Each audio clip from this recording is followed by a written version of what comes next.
questions have come. Some are in form of comments only and some are questions. So I'll try my best because we have very less time, but I'll just select a few questions for answer by Dr. Swamy. I'll try to amend the question a little bit for making it more precise. Education policy is by educational experts, but it appears that all of them are affected by the so-called secular aspect. What can be done under such situation to improve our education system to bring back correct history? Yeah. I agree that if you selected the existing professors or so-called educationists without looking into their background, you are not going to get any change. But over the years, there have been people who have left their very profitable professions, sacrificed it for the sake of giving you the correct history. And you can quote Mr. Rajiv Malhotra, who was a billionaire in America, group vice president of a very important telecom company of America. And suddenly at the age of 43, he decided that what he needs to do is write about the history of India. You can bring him in here. He lives in the United States, but he keeps coming here and he speaks only about Indian history, Indian culture and so on. There's many others I can give names of. And they should be constituted into a committee and given free hand to produce a textbook for what our education should be about. And we should bring in those aspects of our ancient tradition which the West is now adopting very silently and quietly. Our rishis never believed that your cognitive intelligence, how much physics you know, how much mathematics you know, is really the formation of your personality. The rishis said there are a number of dimensions of intelligence. Now the West calls that as emotional intelligence. The art of speaking in a way that you appeal to the other person and you bring him over instead of confronting him and destroying him. Of course, this doesn't apply to all, but you have to assess what kind of person is he. Is he out of ignorance? If a person out of ignorance is having an opinion different from yours, then you have to have a certain style of which emotional intelligence teaches you. That is a field by itself, and it is being taught, for example, at Harvard as a separate paper in the Department of Education and Department of Psychology. Then there is something called moral intelligence, where your mind is prepared to do the best, but to make sure that you are not committing any moral crimes of either stealing somebody else's work or feeling jealous about him. These emotions which affect your morality, that is another form of intelligence. Like that, there are so many dimensions of intelligence. So our curriculum should be to prepare what? A new Indian who thinks in terms of innovation. Economic growth, for example, is not only due to more capital and more labor, but moving to a higher plane of innovations, from bullock carts to jet engines. This being because of innovations, from moving from lanterns to electric lights, is a jump, has transformed society. From writing letters and having it delivered manually, we now have internet, emails. So the innovation is what should be in the mind of every Indian. That is the education system we want to create. We couldn't do it in this term, our government, because every time we selected, the bureaucracy selected people, the same old people who would become phased out if we have a new educational system. They came and they created a racket. We have to do it differently. And so, therefore, you will have to give us one more term to do this. There are some few questions on conversion, but I will just put it together and pose it to Dr. Swamy. Do you think there is a threat to the 80% of the Hindu population, the 80% of the population which is Hindus, from the increasing population of Muslims and Christians in the country, and whether an anti-conversion law is needed to counter this? There are few questions, I have just put it together. Let's get certain factual positions correct. Christian population is not increasing due to more babies being formed with that, in that family. Christians are modern, they're educated, and they are all compelled, like Hindus who are educated, to restrict their family size so they can educate their children. Christian population can potentially increase by conversion, for which Indian Christians in India are not responsible, but it is induced from abroad through NGOs and things like that, and foreign missionaries will be coming here. And that must be stopped. And we need an all India ban on ban on conversions, on inducement. If somebody on his own heart feels that I don't want to be a Hindu, I want to be a Christian, nobody can stop him under the Constitution of India. But if he says that because I have been promised a scholarship in America, I can't get it any other way, so therefore I'm becoming Christian, well, that is inducement that we will not allow.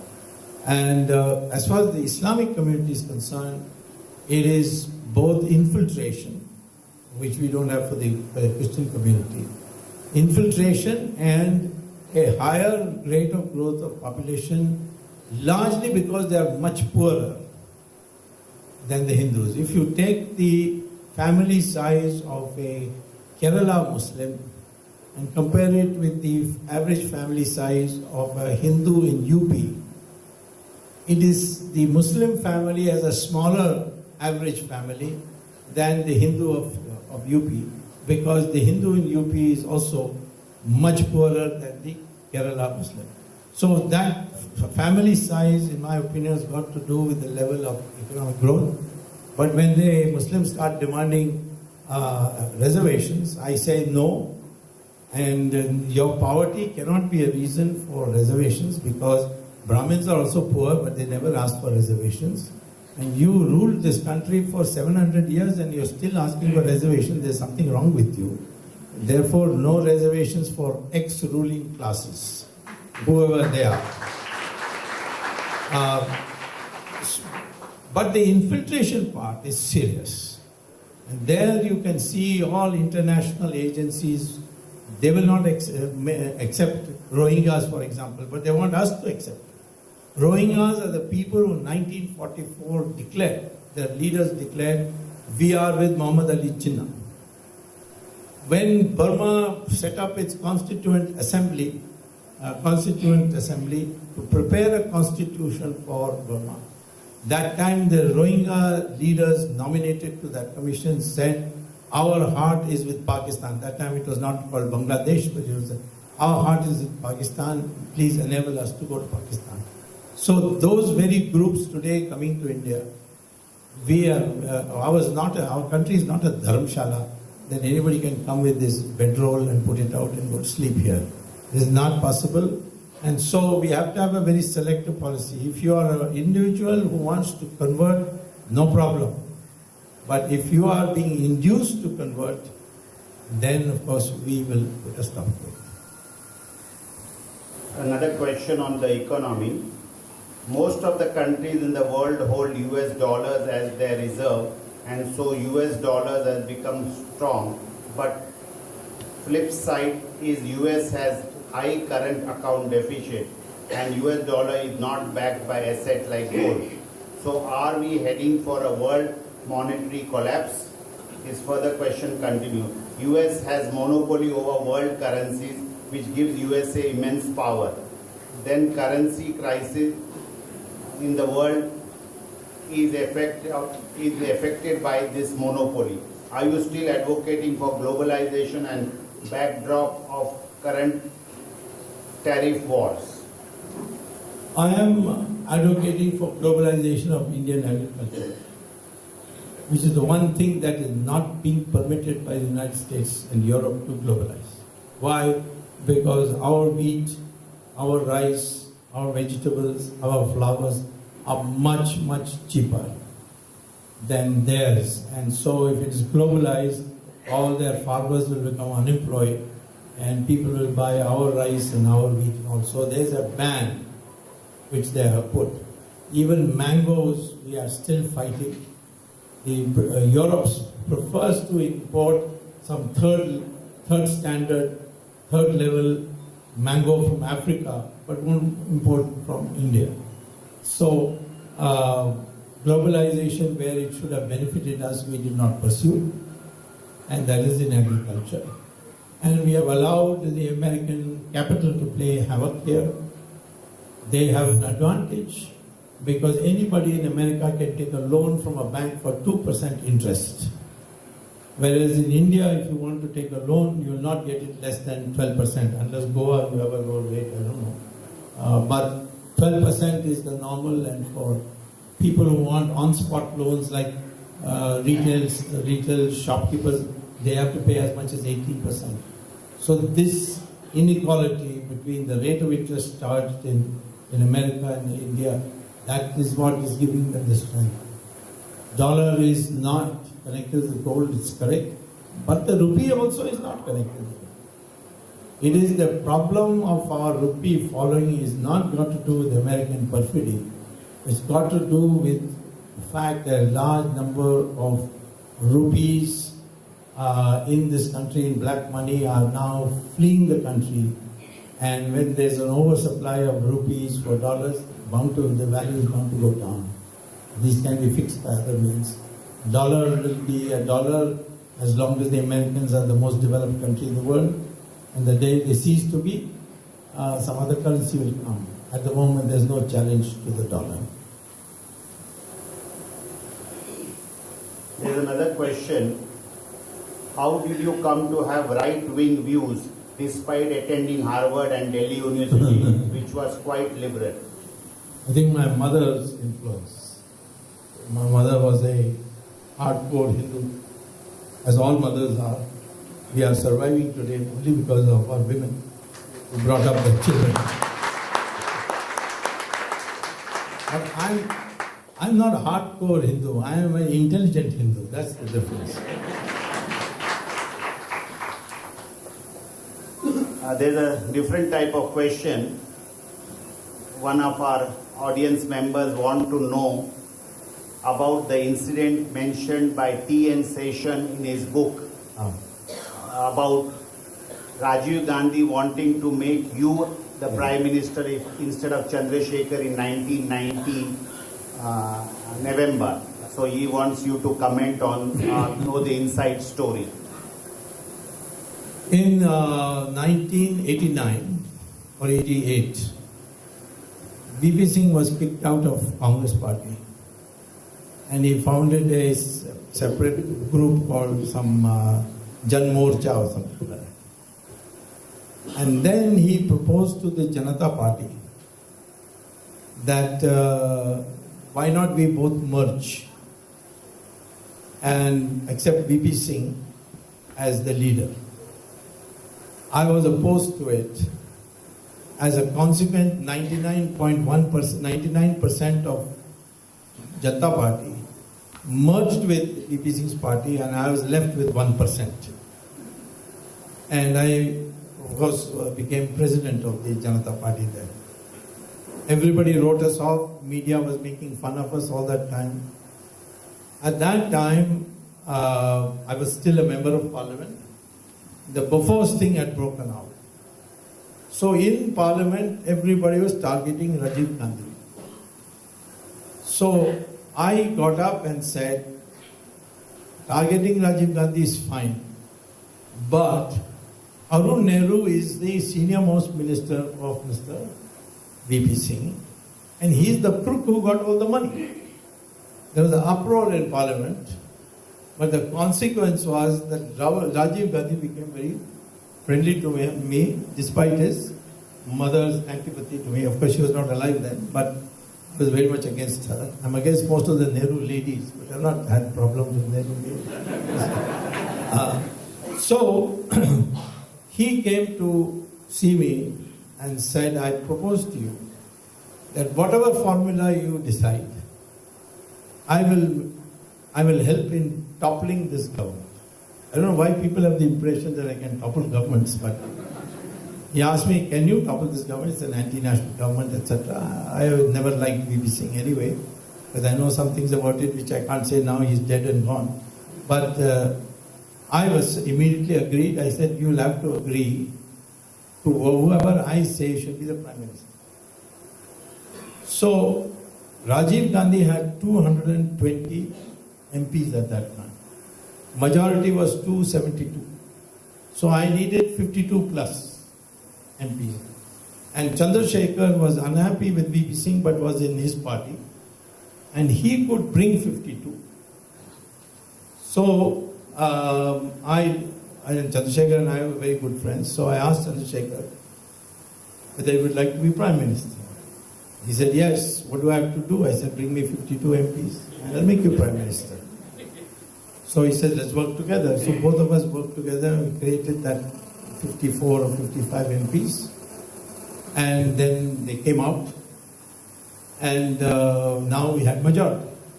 At that stage, Rajiv Gandhi said, I can't get along with this Chandrasekhar.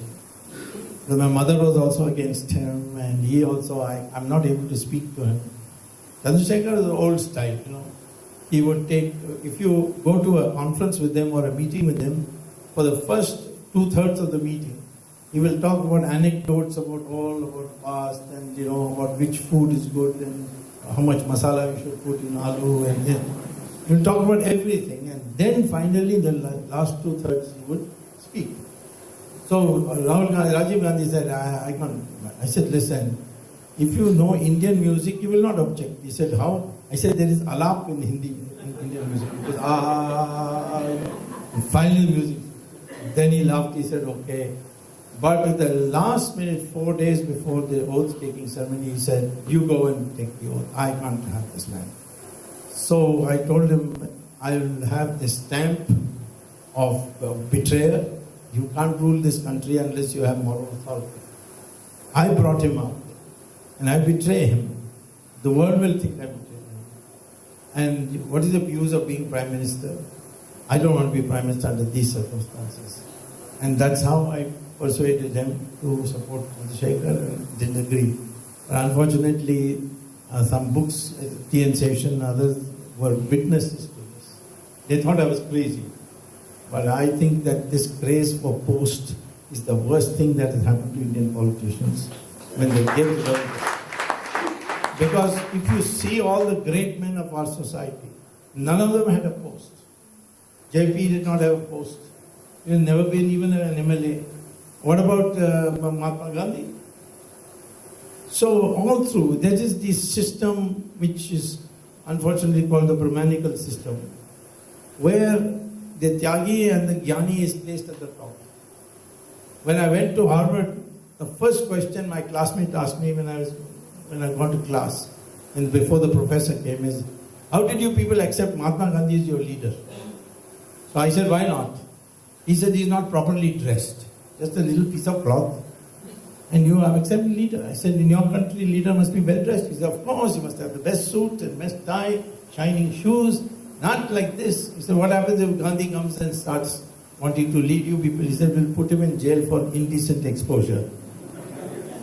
That is what in nutshell is our Hindu culture.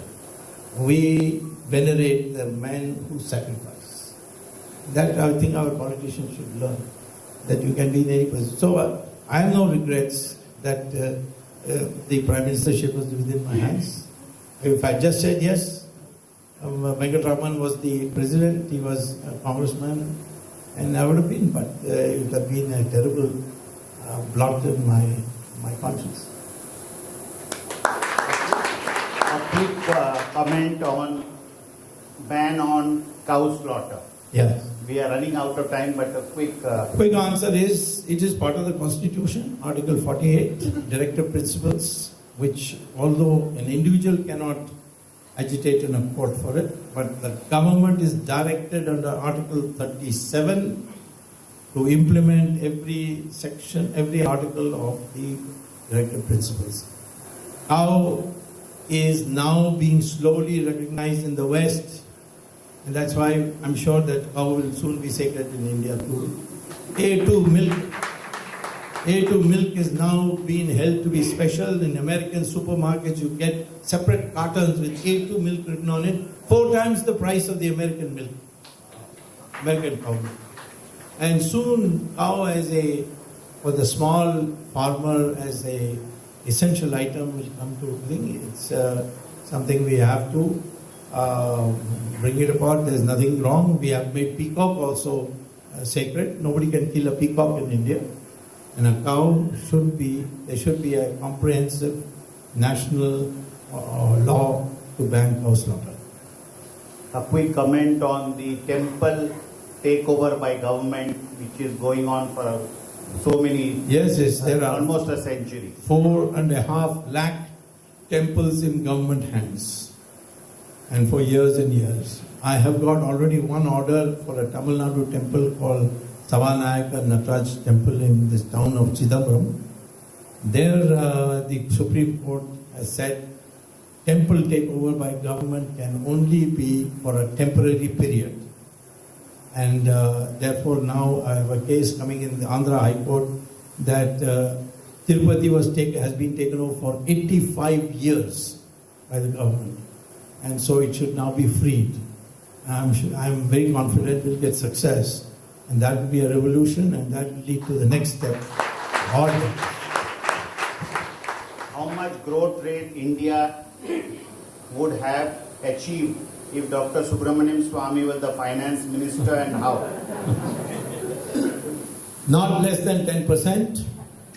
And my first step would be to abolish income tax. I think on a lighter note, a last question. You speak of the role of destiny in your life.